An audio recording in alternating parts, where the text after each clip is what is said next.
Hello hello hello hello hello नमस्ते सर्वांना. कसा गेला कॉस्टिंगचा पेपर? होपफुली छान गेला असेल. समजा जर काही वर खाली झाला असेल तर ते सोडून देऊयात आता आणि ऑडिटच्या तयारीकडे वळूयात. आजचा आपला विषय आहे की 1.5 दिवसात ऑडिटची तयारी आपण कशी करणार आहोत.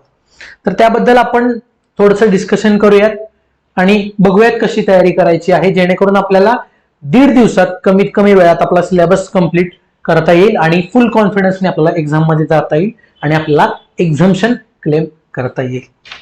बघा, घेऊन आलोय आपण exam strategy CA professor special. चला बघूयात कोणते कोणते टॉपिक्स कसे कव्हर करायचे, काय करायचे.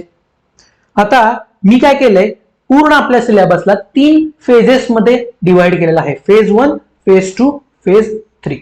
फेज 1 काय सांगतं? फेज 1 आहे की असे टॉपिक जे अटमोस्ट इम्पॉर्टन्सचे आहेत ते कव्हर झालेच पाहिजेत, ते आपण या फेज 1 मध्ये कव्हर करणार आहोत. फेज 1 मध्ये. त्यानंतर फेज 2 मध्ये असे टॉपिक्स जे की लेंदी नाही आहेत पण त्यांना इम्पॉर्टन्स तसा बऱ्यापैकी आहे. बघा, फेज 1 चा पेपरचा इम्पॉर्टन्स आहे 40 to 45 मार्क्स, म्हणजे 120 मार्काच्या पेपर पैकी 40 ते 45 मार्क मला फेज 1 देऊ शकतो. फेज 2 देऊ शकतो 40 ते 45 मार्क्स. मी तर म्हणेन हे 50 मार्क्सच धरा तुम्ही आणि हे सुद्धा 40च्या आसपास मार्क्स येऊ शकतं. आणि बाकी फेज 3 मध्ये तुम्हाला हे सगळं कव्हरेज येईल, इन मीन सगळं मिळून 30 मार्क्स असा आपला असणार आहे पेपर 120 मार्काचा. सो बघा, आपल्याला काय करायचंय फेज 1 मध्ये, म्हणजे आज आता पेपर झाल्यावर तुम्ही याल, जरा निवांत बसाल, आत्ता बसला असाल, हा व्हिडिओ बघत असाल तर एक थोडा वेळ शांत बसा आणि या फेज 1 ला सुरुवात करू. फेज 1 मध्ये आपल्याला काय करायचंय, सगळ्यात पहिल्यांदा चॅप्टर नंबर 3 उचलायचा आहे, risk assessment and internal control. त्यापैकी काय महत्वाचं आहे बघा, प्रायोरिटी कोणाला द्यायची आपल्याला, पूर्ण टॉपिक यातलं काहीही आपल्याला सोडायचं नाही. त्यानंतर ऑडिट एव्हिडन्स. ऑडिट एव्हिडन्स मध्ये कोणते कोणते एसे सुरुवातीला करायचे बघा, 500, 530, 505, 500 ऑडिट एव्हिडन्स, 530 तुमचं सॅम्पलिंग, 505 एक्सटर्नल कन्फर्मेशन, त्यानंतर special consideration in audit evidences, त्यानंतर रिलेटेड पार्टी आणि अनालिटिकल प्रोसिजर्स. आता सर हे तुम्ही तर सगळा धडा सांगितला म्हणताय, नाही बाळांनो, हा त्यातल्या त्यात इम्पॉर्टंट टॉपिक्स असणार आहेत जे आपल्याला प्रायोरिटीनी कव्हर करायचे आहेत. म्हणजे ह्याच्यातले उरलेले टॉपिक्स काय करायचं सर, तर उरलेले जे टॉपिक्स आहेत ना ते आपल्याला हा चॅप्टर पैकी सगळ्यात पहिल्यांदा हे संपवून घ्यायचे आणि हे संपल्यानंतर आपल्याला उरलेले टॉपिक संपवायचे. म्हणजे एक चॅप्टर मध्ये आधी हे प्रायोरिटीवरती हे टॉपिक संपवायचे आणि उरलेल्या गोष्टी मग मिसलेनियस म्हणून आपण बघायच्या आहेत. ओके, चला पुढे जाऊया. त्यानंतर ऑडिट रिपोर्ट. ऑडिट रिपोर्ट मध्ये कोणते आहेत बघा, SA700 म्हणजे ओपिनियन आपला अनक्वालिफाईड, SA705 मॉडिफिकेशन, SA706, 701 की ऑडिट मॅटर अदर मॅटरचा, बरोबर का. SA701 की ऑडिट मॅटर हे emphasis of matter and other matters. त्यानंतर वर्डिंग्स ऑफ ओपिनियन. बघा, वर्डिंग्स ऑफ ओपिनियन म्हणजे काय, ओपिनियनचे वर्ड्स हा अतिशय महत्वाचा त्यातला पॉइंट आहे, तो आपल्याला बघायचा आहे. कारो 2020. कारो 2020 हा 4 ते 6 मार्क्सला कंपल्सरी पडणार आहे. तुमचं नशीब चांगलं असेल 8 ते 10 मार्क्सला सुद्धा हा पडू शकतो. कारो 2020 प्रचंड महत्वाचा आहे. SA299 जॉईंट ऑडिट म्हणजे जे वेगळं आहे त्याची सेपरेट रिस्पॉन्सिबिलिटी, जॉईंटची एकत्र रिस्पॉन्सिबिलिटी. आणि SA600 using the work of another auditor. बघा, using the work of another auditor, बरोबर आहे. चला, त्यानंतर ethics and terms of audit engagement. Ethics and terms of audit engagement मध्ये फेज 2 आता आपण सुरुवात करणार आहे. फेज 1. फेज 1 काय करायची, आज संध्याकाळी झोपेपर्यंत या फेज 1 चे किमान टॉपिक नंबर 3 आणि 4 तरी ऍटलिस्ट कंप्लीट करून ठेवा. जर तुमचा स्टॅमिना जास्त असेल, रात्री जागणारी माणसं असाल तर फेज 1 पूर्ण संपूनच आज झोपा, म्हणजे उद्याच्या दिवसात आपल्याला फेज 2 आणि फेज 3 ला आपल्याला इम्पॉर्टन्स देता येईल, आपल्याला त्याची रिव्हिजन करता येईल. फेज 2 मध्ये बघा, सगळ्यात पहिल्यांदा चॅप्टर नंबर 11, चॅप्टर नंबर 7, मग 6 आणि मग 2. 11 मध्ये काय करायचं, पूर्ण चॅप्टर महत्वाचा आहे, पूर्ण चॅप्टर आपल्याला करावा लागेल. कम्प्लिशन रिव्ह्यू मध्ये सबसिक्वेंट इव्हेंट्स, तुमचा गोइंग कन्सर्न, रिटर्न रिप्रेझेंटेशन आणि सिग्निफिकंट डेफिशियन्सी. आता इथं राहतो एसे राहतो 260. हा कधी करायचा सर, हे 4 एसे झाल्यानंतर हा SA260 मला संपवायचा आहे. त्याच्यानंतर ऑडिट डॉक्युमेंटेशनचा पूर्ण चॅप्टर महत्वाचा आहे, एकच एसे तो करावा लागेल. ऑडिट डॉक्युमेंटेशन मध्ये ऑडिट फाईल महत्वाची आहे, ऑडिट कम्प्लिशन मेमोरँडम जे आपण सगळ्यात पहिल्यांदा जे समरी त्याच्यावरती अपलोड करतो that is a completion memorandum, ते लक्षात ठेवायचं आहे. त्यानंतर ऑडिट स्ट्रॅटेजी प्लॅन प्रोग्राम, यामध्ये एसे तुमचा 300 कव्हर होतो. Planning and audit of financial statement, त्यामध्ये प्लॅनिंग आणि स्ट्रॅटेजीचे रिलेशनशिप वगैरे ते आपल्याला बघायचं आहे. आता फेज 3 मध्ये ऑडिट ऑफ बँक्स पूर्ण चॅप्टर मला करायचं आहे. या पूर्ण चॅप्टर मध्ये एनपीए महत्वाचा आहे, त्यानंतर डीपी महत्वाचे, ड्रॉइंग पॉवर, बरोबर. त्याच्यानंतर काय महत्वाचं आहे तुमचं ऑडिट प्लॅन महत्वाचा आहे.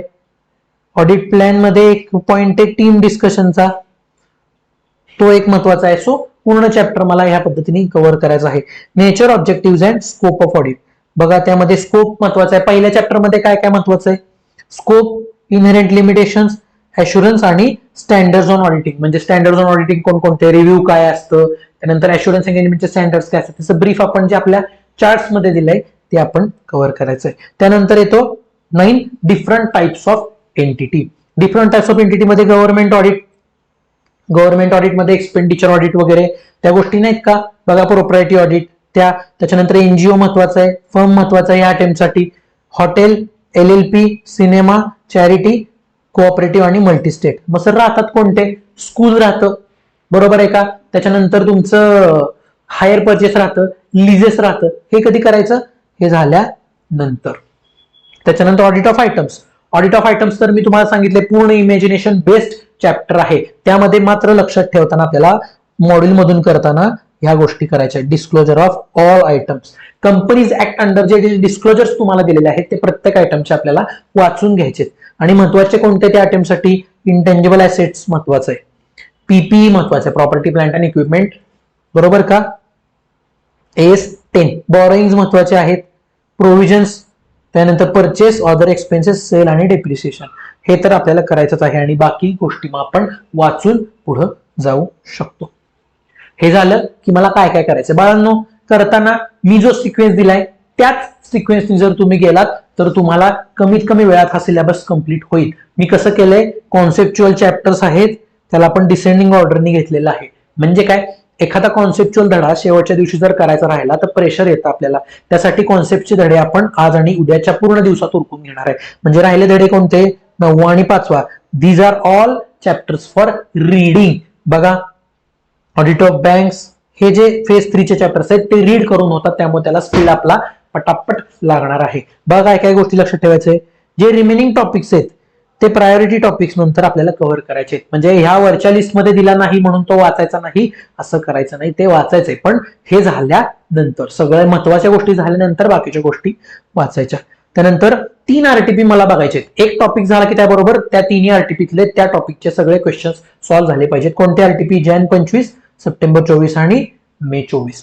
बघा त्यानंतर एमसीक्यू आणि आरटीपी मधले एमटीपी आणि आरटीपी मधले एमसीक्यूज मला सोडवायचे आहेत. पुढं मी दिलेल्या सिक्वेन्सनी जर तुम्ही गेलात तर तुमचा मॅक्सिमम सिलेबस कव्हर होईल विथ युअर मॅक्सिमम कॉन्फिडन्स. आणि पेपर पॅटर्न बघा कसा असणार आहे आपला.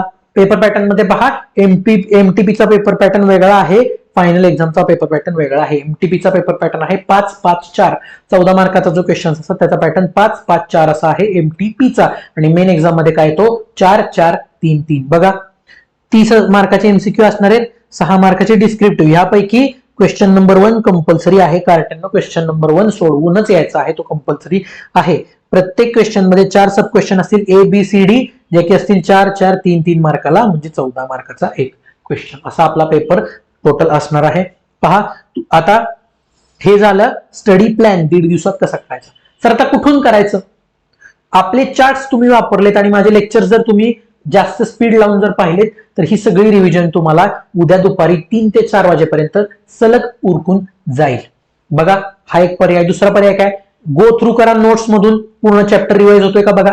जर एखाद्या चॅप्टर मध्ये डाऊट असेल तर माझे व्हिडिओज तर आपले पडलेले आहेतच, त्या व्हिडिओज मधून तो डाऊट क्लिअर करून घ्यायचा प्रयत्न करा. हा दुसरा पर्याय. बरोबर, चॅप्टर मधून पहिला चार्ट्स मधून वाचायचा, आडलेल्या टॉपिक रीडचा व्हिडिओ बघायचा, त्यानंतर त्याचे क्वेश्चन सोडवायचे आरटीपी मधून आणि एमसीक्यूज, त्याच्यानंतर नेक्स्ट टॉपिक वर जायचं. असं करत करत करत आपला हा सिलेबस पूर्ण कव्हर होऊ शकतो. आलं का लक्षात. ही आहे एक्झाम प्रिपरेशनची आपली स्ट्रॅटेजी. आलं का लक्षात? ओके, अशा पद्धतीने तुम्ही वर्किंग करा. होपफुली तुमचा पेपर फुल कॉन्फिडन्सने तुम्ही त्या पेपरमध्ये जाल अशी मी अपेक्षा करतो.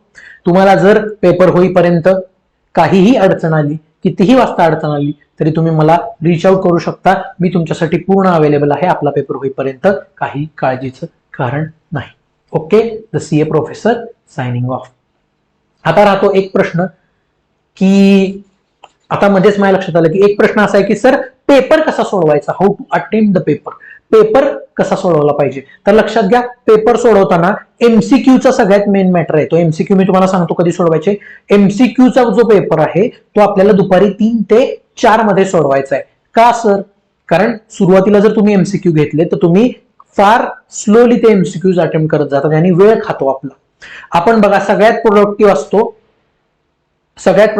मधल्या तासामध्ये. का? कारण पहिला तास आपल्याला स्पीड मिळवण्यातच जातो, दुसऱ्या तासात आपला जरा स्पीड असतो आणि शेवटच्या तिसऱ्या तासात आपल्याला काहीही सुचत नसतं. त्यामुळे आपल्याला 3 ते 4 मध्येच एमसीक्यू घ्यायचे. तो आपला मोस्ट प्रोडक्टिव्ह टाइम आहे. त्यामध्ये कमीत कमी वेळात एमसीक्यू सोडवायचे. डिस्क्रिप्टिव्ह आन्सर कसे करायचे, एमसीक्यू कसे आन्सर करायचे याबद्दलचा आपला व्हिडिओ आहे, तो तुम्ही पाहू शकता.